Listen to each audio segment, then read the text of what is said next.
ಚಂದಗೆ ಇವತ್ತು ಫುಲ್ಲು ಜೀವ ಬಾಯಿಗೆ ಬಂದ್ಬಿಟ್ಟಿತ್ತು. ಹಾಯ್ ಹಲೋ ನಮಸ್ತೆ, ನಾನು ನಿಮ್ಮ Ranjitha Shivanand. Welcome back to our mini blog. ಅಪ್ಪಾಜಿ ಅಮ್ಮ ಮನೇಲಿ ಇಲ್ದಿರೋ ಕಾರಣ ನಾನು ಇವತ್ತು ಬೆಳಗ್ಗೆ ಬೇಗ ಎದ್ದಿದ್ದಾಯ್ತು. 5:30ಗೆಲ್ಲ ಎದ್ದಿದೆ. ಎದ್ದು ನೋಡಿದ್ರೆ ಈಚೆ ನಮ್ಮ ಚಾರ್ಲಿ ಆಲ್ರೆಡಿ ನನಗೋಸ್ಕರ ವೆಯ್ಟಿಂಗ್. ಅವ್ನು ನೀಚಿಗೆ ಬಿಡ್ಬೇಕಾಗಿತ್ತು. ಅವ್ನು ನೀಚೆ ಬಿಟ್ಬಿಟ್ಟು ನಾನು ಫ್ರೆಶ್ ಅಪ್ ಆದೆ. ಅಷ್ಟರಲ್ಲಿ ಅವನು ಬಂದ. ಅವನ ಜೊತೆ ಒಂದು 5 ನಿಮಿಷ ಆಟ ಆಡ್ಬಿಟ್ಟು ಮತ್ತೆ ಡೈರಿಗೆ ಹೊರಟೆ. ತುಂಬಾನೇ ಚಳಿ ಇತ್ತು, ನಡ್ಕೊಂಡು ಹೋಗಕ್ ಆಗ್ತಿರ್ಲಿಲ್ಲ. ಹಂಗೂ ನಡ್ಕೊಂಬಂದು ನೋಡಿದ್ರೆ ಡೈರಿನೇ ಇನ್ನೂ ಓಪನ್ ಮಾಡಿಲ್ಲ ನಮ್ಮ ಟೆಸ್ಟರು. ಅವ್ರು ಬಂದಿದ್ದು ಲೇಟ್ ಆಯ್ತು. ಸೊ ಹಂಗಾಗಿ ಓಪನ್ ಮಾಡಿದ್ಮೇಲೆ ನಾನು ಸಿಸ್ಟಮ್ ಆನ್ ಮಾಡ್ಕೊಂಡು ಕೆಲಸ ಮುಗಿಸ್ದೆ. ಬೆಳಗ್ಗೆ ಹೊತ್ತು ತುಂಬಾ ಜನ ಇರ್ತಾರೆ, ಹಂಗ ಕೆಲಸ ಮುಗಿಸೋ ಅಷ್ಟರಲ್ಲಿ ತುಂಬಾ ಟೈಮ್ ಆಗುತ್ತೆ. ಎಲ್ಲ ಕೆಲಸ ಮುಗಿಸಿ ಮನೆಗೆ ಬಂದೆ. ಬರೋ ಅಷ್ಟರಲ್ಲಿ ನಮ್ಮ ಚಿಕ್ಕಪ್ಪ ಆಲ್ರೆಡಿ ಅಡಿಕೆ ಆಡಕ್ಕೆಲ್ಲ ಟಾರ್ಪಲ್ ತೆಗೆದಿದ್ರು. ನಮ್ಮ ಚಾರ್ಲಿ ಕೂಡ ನನಗೋಸ್ಕರ ವೆಯ್ಟ್ ಮಾಡ್ತಾ ಇದ್ದೆ, ಯಾವಾಗ ಈಚೆ ಬಿಡ್ತಾರೆ ನನ್ನ ಅಂತೇಳಿ. ಅವನೊಂದು ಸ್ವಲ್ಪ ಈಚೆ ಆಟ ಆಡಕ್ ಬಿಟ್ಬಿಟ್ಟು ನಾನು ಮನೆ ಕೆಲಸ ಎಲ್ಲ ಮುಗಿಸಿ ಸ್ನಾನ ಮಾಡಿ ಪೂಜೆ ಮಾಡಿದೆ. ಮನೇಲಿ ಯಾರು ಇಲ್ಲ ಅಂತ ಹೇಳಿದ್ರೆ ನಾನೇನು ಬ್ರೇಕ್ಫಾಸ್ಟ್ ಮಾಡಲ್ಲ, ಹಂಗಾಗಿ ನನಗೆ ಅಂತ ಓಟ್ಸ್ ಮಾಡ್ಕೊಂಡಿದ್ದೆ. ಅದೇ ಗ್ಯಾಪಲ್ಲಿ ನಮ್ಮ ಅಕ್ಕ ಕಾಲ್ ಮಾಡಿ ಬ್ರೇಕ್ಫಾಸ್ಟ್ ಬರ್ತಿದ್ವಿ ಅಂದ್ರು. ಸೊ ಹಂಗಾಗಿ ಅವ್ರಿಗೋಸ್ಕರ ಚಿತ್ರಾನ್ನ ಮಾಡಿದೆ. ಅಷ್ಟೇ ಚಂದ ಬಂದ್ಬಿಟ್ಟು ಕರಿತಾ ಇದ್ದ. ಏನಕ್ಕೋ ಅಂತ ಕೇಳಿದ್ರೆ ಅವು ಬಂದಿದೆ ಬಾಬಾ ಅಂತ ಹೇಳಿ ಕರ್ಕೊಂಬಂದ. ಅವನಿಗೆ ಒಳಕ್ ಹೋಗಿ ತುಂಬಾನೇ ಭಯ. ನನಗೂ ಹೋಗ್ಬಿಡ್ತಿಲ್ಲ, ಅವನು ಹೋಗ್ತಿಲ್ಲ. ಆದ್ರೂ ಅವನನ್ನ ಕಣ್ ತಪ್ಪಿಸ್ಬಿಟ್ಟು ಒಳಕ್ ಹೋಗಿ ನೋಡಿದ್ರೆ ಆವಿತ್ತು.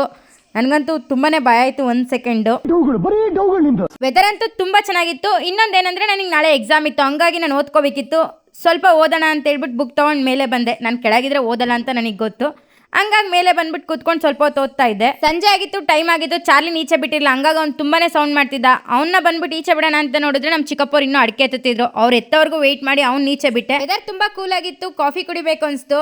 ಸೊ ಹಂಗಾಗಿ ಬಂದು ತರಿಸ್ಕೊಂಡೆ ನನ್ನ ತಮ್ಮನ ಹತ್ರ. ಕಾಫಿ ಕುಡ್ದು ಸ್ವಲ್ಪ ಹೊತ್ತು ಓದ್ಕೊಂಡೆ. ಅಷ್ಟ್ರಲ್ಲಿ ಟೈಮ್ ಆಗಿತ್ತು ಅಂತ ಹೇಳಿ ದೀಪ ಹಚ್ಬಿಟ್ಟು ಡೈರಿಗೆ ಹೊಟ್ರೆ ನಮ್ಮ ಚಾರ್ಲಿ ಹೋಗಕ್ ಬಿಡ್ತಾನೆ ಇಲ್ಲ. ತುಂಬಾ ಆಟ ಮಾಡ್ತಿದ್ದ. ಅವನ ಜೊತೆ ಹಂಗೆ ಸ್ವಲ್ಪ ಹೊತ್ತು ಆಟ ಆಡ್ತಾ ಇದ್ದೆ, ಬೇಗ ಈಚೆ ಬಂದಿದೆ ಅಂತ ಹೇಳಿ. ಮನೇಲಿ ಯಾರು ಇಲ್ಲ, ನಾನು ಚಾರ್ಲಿ ಇಬ್ಬರೇ ಇರೋದು. ಅಂದ್ರೆ ನಾನಂತೂ ಮೋಸ್ಟ್ ಆಫ್ ದಿ ಟೈಮ್ ಅವನ ಜೊತೆನೆ ಕಳೀತಾ ಇರ್ತೀನಿ. ಯಾವಾಗ್ಲೂ ಅವನ ಜೊತೆ ಆಡ್ತಾನೆ ಇರ್ತೀನಿ ಮನೇಲಿ ಇಬ್ಬರೇ ಇದ್ದಾಗ. ಅದ್ ನನಗೂ ಖುಷಿ ಕೊಡುತ್ತೆ, ಅವನಿಗಂತೂ ತುಂಬಾನೇ ಖುಷಿ ಕೊಡುತ್ತೆ. ಅವನ ಜೊತೆ ಯಾರಾದ್ರೂ ಒಬ್ರು ಆಟ ಆಡ್ತಾ ಇದ್ರೆ, ಆಡಿಸ್ತಾ ಇದ್ರೆ ಅವನಂತೂ. ಅವನ ಜೊತೆ ಆಟ ಆಡ್ತಾ ಡೈರಿಗೆ ಟೈಮ್ ಆಗಿರೋದೇ ಮರ್ತ್ಬಿಟ್ಟಿದ್ದೆ. ಅಷ್ಟ್ರಲ್ಲಿ ಟೈಮ್ ಆಗಿದೆ ಅಂತ ಹೇಳ್ಬಿಟ್ಟು ಬೇಗ ಬಂದ್ಬಿಟ್ಟು ಸಿಸ್ಟಮ್ ಆನ್ ಮಾಡ್ಬಿಟ್ಟು ಕೂತ್ಕೊಂಡ್ರೆ ಅಷ್ಟ್ರಲ್ಲಿ ನಮ್ಮ ಅಮ್ಮ ಬಂದ್ರು. ನಾನು ಕೆಲಸ ಮಾಡ್ತೀನಿ, ನೀನ್ ಮನೆ ಹತ್ರ ಹೋಗಿ ಓದ್ಕೊ ಅಂತ ಹೇಳಿದ್ರು. ಅಪ್ಪಾಜಿ ಜೊತೆ ಮನೆ ಹತ್ರ ಬಂದ್ರೆ ಚಾರ್ಲಿ ಅಂತೂ ಅಪ್ಪಾಜಿ ಜೊತೆನೇ ಇದ್ದ.